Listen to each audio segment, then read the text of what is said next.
ndivugira hasi amapiyano ndivugira ikintu kiza urumva no kumunyu ubu tugiye gutangira kunyunguta ngo ni Godfather cyangwa se iyo ni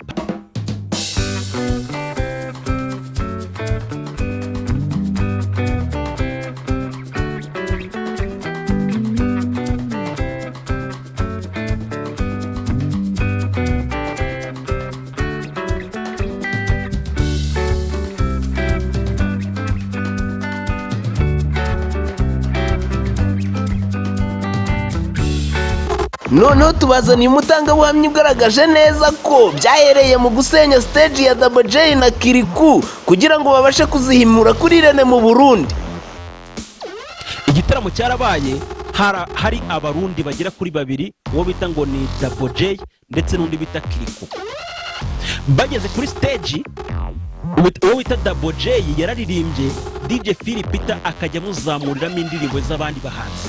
Noneho ibyinshi nyuma yo gushaka kwica igitaramo cya Dorcas na Vestina mu Burundi ibi byagaragaraye. Burya ngo ababyinshi nyuma ni Godfather na DJ Philipita na Yago, umwana muto mu muziki. Reka umutangabuhamya azabishyira ahagaragara.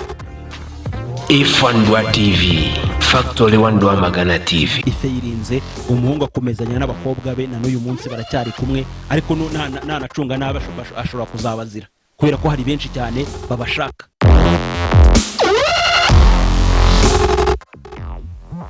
Amagambo yarakomeje rero hagati ya Murinda Habi ndetse nabo yafashaga, ngira ngo hari abana benshi cyane bagiye baza nyuma yaho agashaka kubashyira mu iyo rebo ye, ariko nanone ugasanga nyine ntago bikunze, akabafata hashira iminsi mike akagenda nyine barekura, ariko nyine yari ari kumwe na Vestina na Dorcas ndetse na NIYO-BOSCO mu buryo buri official. Abo bantu bamaze bakimara kubona ko nyine guteranya Vestina na Dorcas na Emirene bitari buze kuza gukunda, yaje kuza kurangira nyine hari abagiye mu matwi umuntu utani NIYO-BOSCO, barangije bagira guteba mugumura kuri boss we ngo nyine ngo hari ukuntu nyine ngo abarya cyangwa se ngo nyine mu buryo nyine ubona ngo bw'ubucuruzi ngo arabacuruza ngo we agatera imbere, ariko ngo NIYO-BOSCO ngo nta kintu agira gute, nta kintu abona. Nyine ngo abantu bumva yuko ngo ari umustar tu, ariko ngo nta kintu na kimwe ashobora kuba yagira gute yakwimarira, bitewe nuko amafaranga yose aza ahita yigira kuri konte ya Emirene, bituma umuntu utari NIYO-BOSCO yigumura arigendera. Ngira ngo rero ku itariki 27 z'ukwezi kwa 10 mu 2022 nibwo umuntu wita NIYO-BOSCO yatangaje yuko yatandukanye na boss we Emirene mu buryo buri official, amagambo. Noneho icyo gihe ngira ngo haburaga amezi abiri yonyine kugira ngo umuntu wita Vestina na Dorcas baroncinga album bise ngo nahawe ijambo, ya ndirimbo nyine batangiriyeho muri 2020. Ngira ngo iyi album nyine urumva ko uko bisa kose yari jama kabazo ko niba NIYO-BOSCO yigumuye kuri boss we byari binagoranye ko ashobora kuza guperforminga muri launch y'abano bana b'abakobwa, ariko launch nyine yarabaye ndetse inagenda neza. Hari ku itariki 24 z'ukwezi kwa 12 mu 2022 iyi launch ya Vestina na Dorcas murahibuka neza cyane. Nyuma yaho rero nibwo bongeye barakora, ejo bundi nabwo bafite ikindi gitaramo i Burundi, ari naho ngira ngo nyine twerekeze turebe ukuntu kino gitaramo cyagombaga gupfa mu rwego kugira ngo nyine uyu muntu wita Emirene ajye down, ariko none bakoresheje umuntu udafite ubwenge bita ngo ni Yago-Bondate, bamujandika mu matiku azi neza ko ngo ari kwizamura, ariko ari kugira gute ahubwo ari kwirangiza. Umuntu bita ngo DJ Philipita ndetse na Emirene baje kuza nyine kugenda bananiranwa gukorana mu kiganiro kimwe ngo ni The Choice Live. Umuntu bita DJ Philipita ari kugenda ananiza cyane umuntu bita ngo Emirene. Baje kuza kurangira Emirene asezeye ku isibo ku itariki ya 2 z'ukwezi kwa 5 mu 2022, ahitamo kwikorera kuri YouTube channel ye yari yamaze gushinga bita ngo ni MI Empire. Iyi ngiyi ni channel ikomeye cyane mu gihugu kandi maze igihe gito cyane itangiye. Mu cyuho ngo ku Isibo TV hagaragaye yuko habonetse icyuho mu buryo bugaragara cyane, kubera ko abantu bazanaga ngo bakorana na DJ Philipita ikiganiro cya The Choice Live, byagaragaraga yuko icyo kiganiro cyasubiye inyuma cyangwa se abakunzi bacyo ntabwo bari bakimeze nk'uko bari bameze mu gihe Emirene na DJ Philipita bagikoranaga.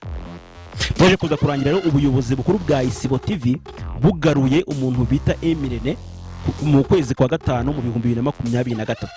Bivuze ngo nyine hari ukuntu noneho bavuguriye contract bemera yuko yajya akora kuri The Choice Live ndetse agakora n'ibiganiro ku giti cye yagomba kujya uploadinga kuri MI Empire.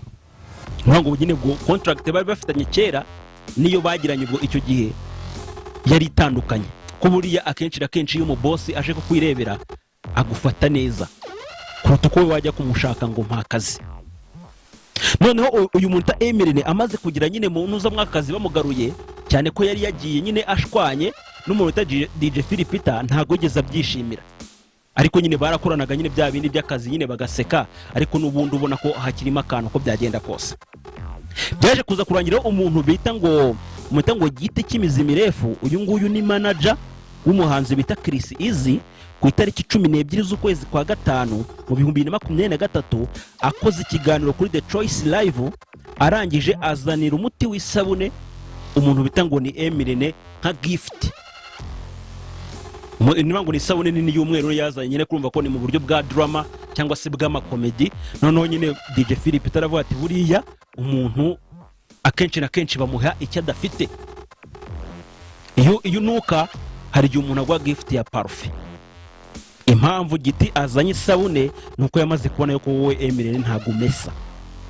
Nyine baraseka nyine bya bindi byabo ngira ngo nyine umuntu ta Junior giti yaraje nyine mu bintu bijyanye na promotion y'umuhanzi we bita ngo ni Eazy kuri The Choice Live. Uyu nguyu nayo turi buze kuza kumugarukaho mu bufatanya bikorwa bwo kwica igitaramo cya Vestina na Dorcas, kandi kwica igitaramo cye bivuze ko ari ugushyira hasi Emirene. Uko mubizi mu mpera z'umwaka akenshi dufite ibintu by'ibikorwa nyine bitandukanye bya showbiz. Kuno kwezi kwa 12 kwari kurimo ibitaramo byinshi bitandukanye.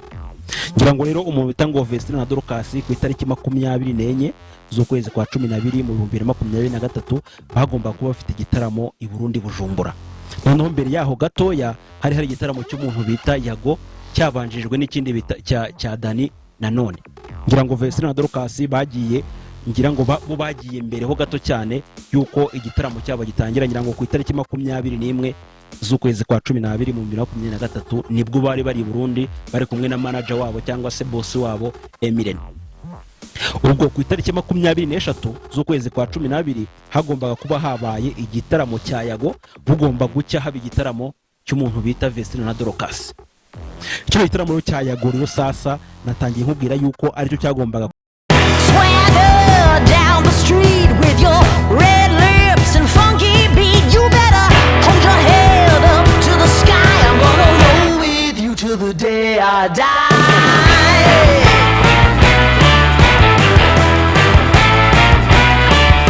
Hey, swing those hips around. Can't stop, roll back down. My ladies, short, tall, thin or wide, always down and ready to ride.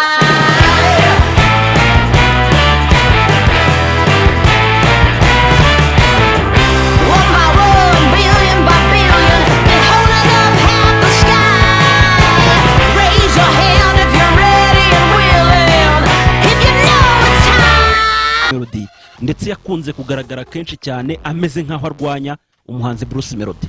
Cyeka wenda niba ari bya bindi nyine ushobora gusanga nyine nk'umuntu yifata akavuga umukuriye kugira ngo wenda bashe kuba nawe yagira gute yazamura izina rye. Umuntu bita Emirene byarangiye noneho atumiye Bruce Melody nawe baganira amagambo akomeye cyane bibasira umuntu bita Eazy.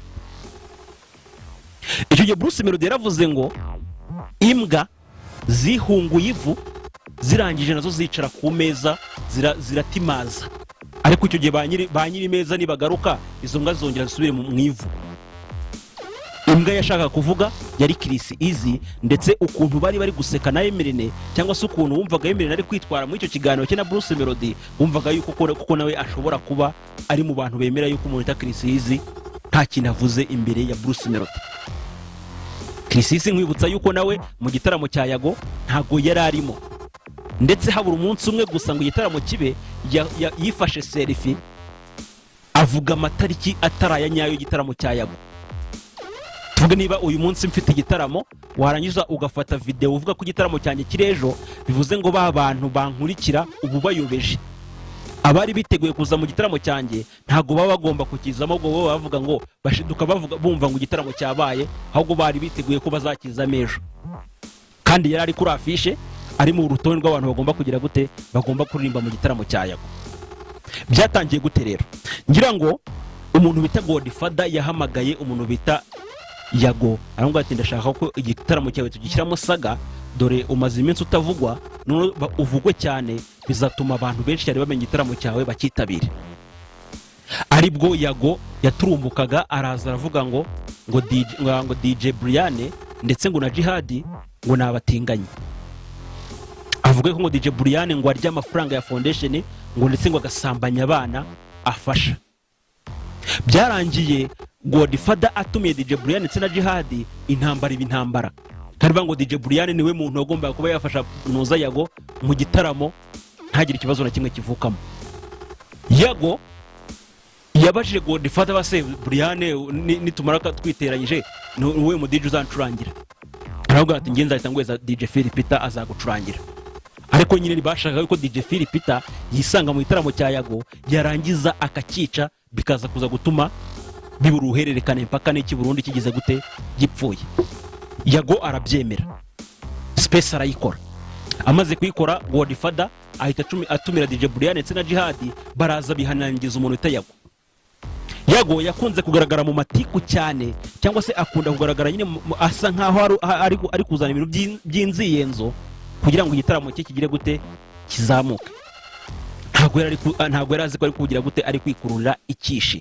Biza kurangira Anita Pendo wagombaga kuba MC mu gitaramo cya Yago, nawe bidakunze DJ Philipita afata inshingano ebyiri zo kuba umu DJ ndetse akaba umu MC. Igitaramo cyarabaye, hari abarundi bagera kuri babiri, uwo bita ngo ni Double J ndetse n'undi bita Kiriko. Bageze kuri stage, uwo bita Double J yararirimbye, DJ Philipita akajya muzamuriramo indirimbo z'abandi bahanzi.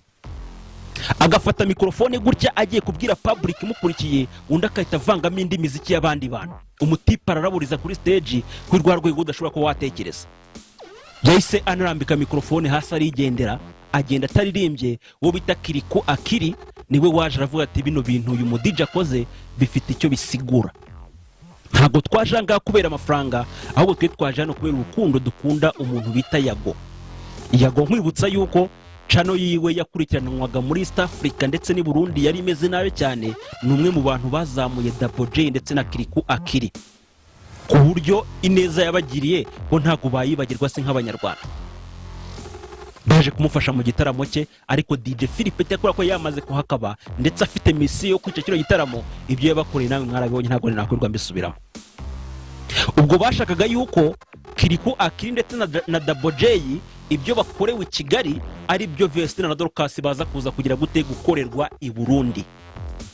Kwibutsa yuko igitaramo cya Vestina na Dorcas cyagombaga kuba gikurikiye icya Yago.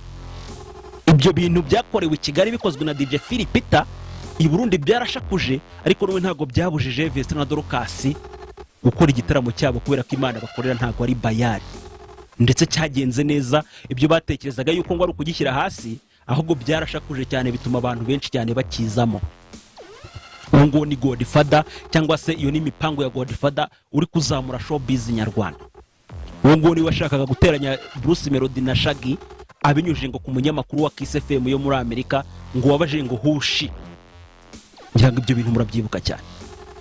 Chris Eazy rero araza guhurira hehe n'ibyo bintu byose. Ngo urumva byari bigoranye cyane kuba Chris Eazy yasubira kuri MI Empire cyangwa se kwa Emirene kongera gukorera ibiganiro, byanze kunze yagomba gukora ibiganiro bye kuri The Choice Live. Byari byoroshye cyane rero kuba yakwanga kujya mu gitaramo cya Yago, babeshye yuko ngo yarwaye asima yo muzubibaho. Tujye tubwizanya ukuri, ninde muntu wabona Chris Eazy afite pompe ari kwipompa mu kanwa kubera asima? Nyamara ku itariki 24 mu bukwe bwa The Ben yararirimbye, ubona ko nta n'ikibazo afite, nyamara mu gitaramo cya Yago ntago yigeze ahaboneka.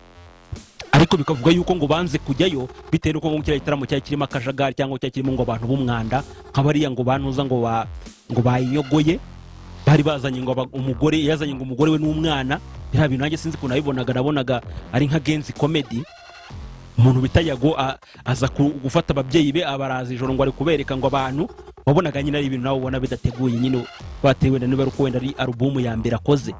Nubwa mbere mbonye ibintu nka biriya ngiye kuvuga ngo wenda ngo kubera ko nakoranye ngo indirimbo n'inyogoye kurikanza n'umudamu we n'umwana we ngo ku matako ni sawa ngo ibiki n'ibiki bona nyine ari ibintu nawe utamenya ukuntu bimeze.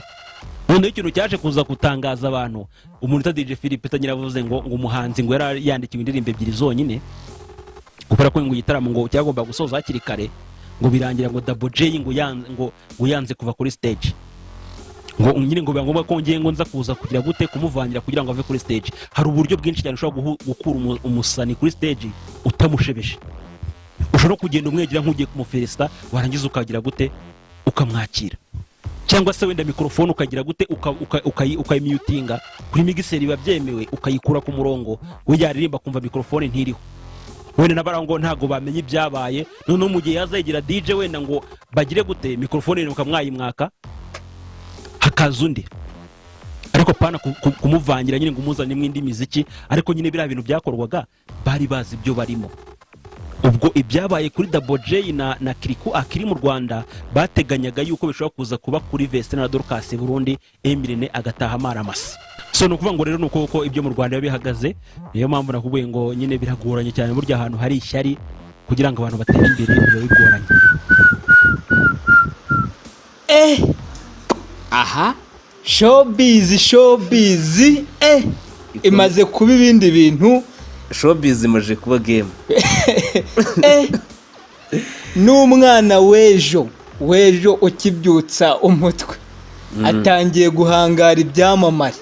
Busa kamaje kwitandukanya n'abakakwiye kuba bamuzamura aho biraza kugenda bite?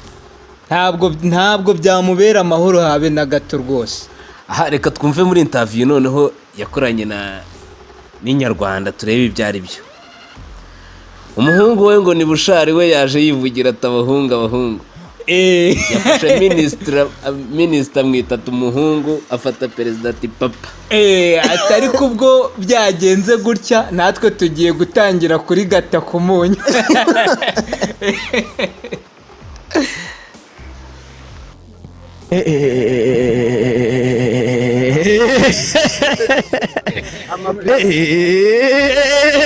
Mbivugira hasi mbivugira ni umwaka w'akazi 2024 ni umwaka w'akazi.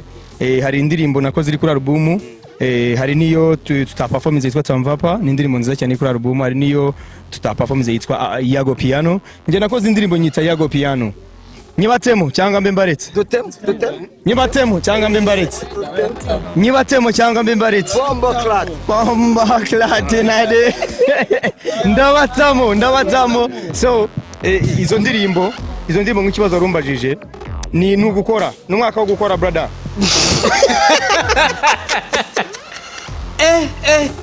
Mbatemo cyangwa mbatemo.